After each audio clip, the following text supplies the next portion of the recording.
Avez-vous mangé du poisson en pensant protéger votre cœur alors qu'en réalité, vous abîmiez vos artères repas après repas? Ce que votre médecin ne vous dira jamais, c'est que ce morceau de saumon que vous croyez sain pourrait augmenter votre risque d'AVC jusqu'à 60%.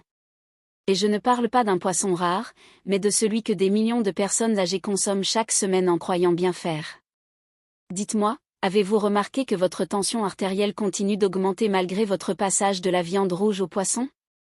Vous sentez-vous plus fatigué après un repas pourtant présenté comme sain? Votre esprit est-il parfois embrouillé? Vos articulations sont-elles plus douloureuses qu'avant? Avez-vous ce goût métallique étrange après certains repas? Rien de cela n'est un hasard. Dans un instant, vous allez découvrir pourquoi certains poissons se font passer pour des aliments bons pour le cœur alors qu'ils empoisonnent silencieusement vos artères. Plus important encore, vous saurez exactement lesquels éviter et lesquels peuvent réellement prolonger votre vie. Mais avant tout, laissez un commentaire avec votre âge et votre pays, je veux savoir qui est prêt à reprendre le contrôle de sa santé.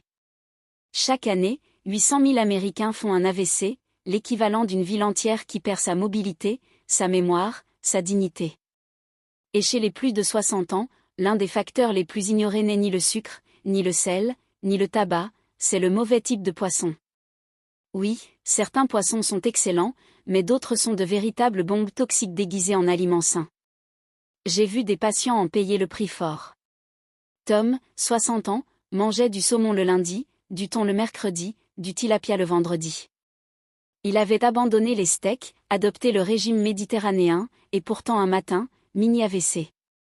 Ces analyses ont révélé un taux de mercure 3 fois supérieur à la normale et un niveau d'inflammation digne d'un gros fumeur.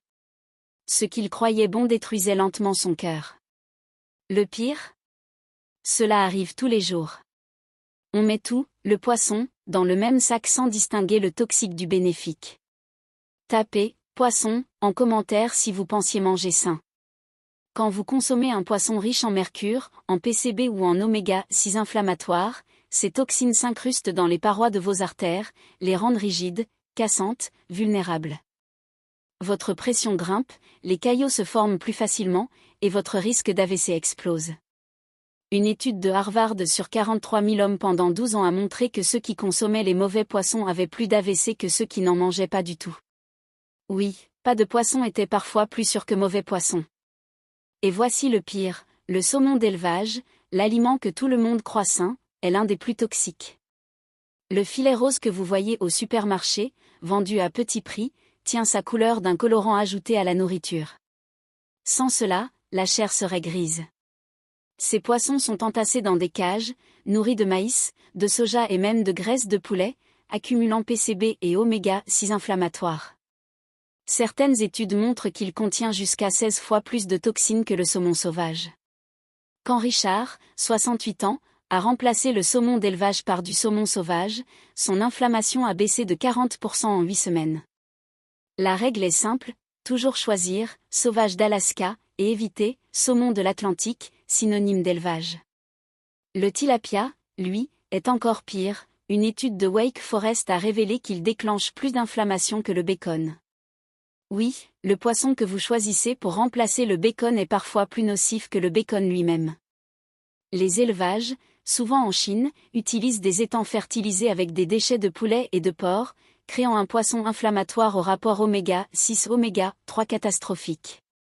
Linda, 52 ans, en mangeait 4 fois par semaine, triglycérides élevés, douleurs articulaires, fatigue.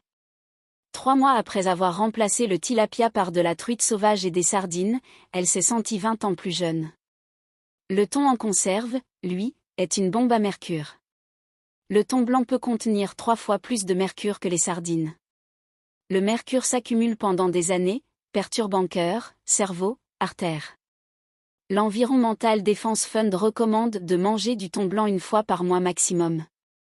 George, qui en mangeait tous les jours, a fini avec un empoisonnement au mercure si sévère qu'il a fallu des mois pour décontaminer son corps. L'espadon, lui, est carrément l'un des poissons les plus dangereux, 20 à 30 fois plus de mercure que les poissons sûrs. Une simple portion dépasse parfois le quota maximal du mois entier. La FDA conseille de ne jamais en consommer après 60 ans. Robert, 71 ans, en mangeait chaque semaine, tremblement, confusion, perte d'équilibre. Son taux de mercure était 4 fois supérieur à la normale. Après avoir arrêté totalement, ses symptômes ont régressé. Le maquereau royal, souvent confondu avec les variétés sûres, est lui aussi rempli de mercure. Il cible les zones du cerveau responsables de l'équilibre, causant vertige, chute et troubles cognitifs. Harold en mangeait 2 fois par semaine, il a fini avec des symptômes ressemblant à la démence, simplement causés par l'accumulation de mercure. Le poisson fumé, lui, explose vos apports en sodium, une portion contient 800 mg, soit la moitié de votre quota quotidien. Ajoutez le bagel et le fromage frais, vous dépassez la limite avant même midi. Le fumage crée des composés cancérigènes similaires à ceux de la fumée de cigarette. Margaret voyait sa tension grimper malgré 3 médicaments. En arrêtant le poisson fumé, elle est passée de 180 à 135 en 6 semaines. Votre corps vous prévient en cas de poisson toxique, maux de tête après repas, goût métallique, fatigue, douleurs articulaires, perte de mémoire, tremblements, vertige. 2 de ces symptômes suffisent à justifier un test de mercure. Et maintenant, la bonne nouvelle, tous les poissons ne sont pas dangereux. Certains sont des boucliers pour votre cerveau et vos artères, saumon sauvage d'Alaska, sardines, truites sauvages, anchois. 2 portions par semaine réduisent le risque d'AVC de 30%, de démence de 40% et de crise cardiaque de manière significative. Voici votre plan d'action: videz votre congélateur, jetez saumon d'élevage et tilapia, stockez saumon sauvage, sardines et anchois, ne mangez jamais de poisson non vérifié comme sauvage. Limitez le poisson à 2 fois par semaine, tenez un journal alimentaire, faites tester votre taux de mercure si vous consommez des poissons à risque. On vous a menti à propos du poisson, pas par malveillance, mais par ignorance et marketing. Ce que vous pensiez bon pour votre cœur pouvait en réalité vous conduire à un AVC. Mais maintenant, vous savez. Chaque repas est un choix, guérir ou nuire. Si cette vidéo a ouvert vos yeux, abonnez-vous, activez la cloche, partagez-la et commentez ce qui vous a le plus surpris. Votre santé est votre plus grand trésor. Protégez-la.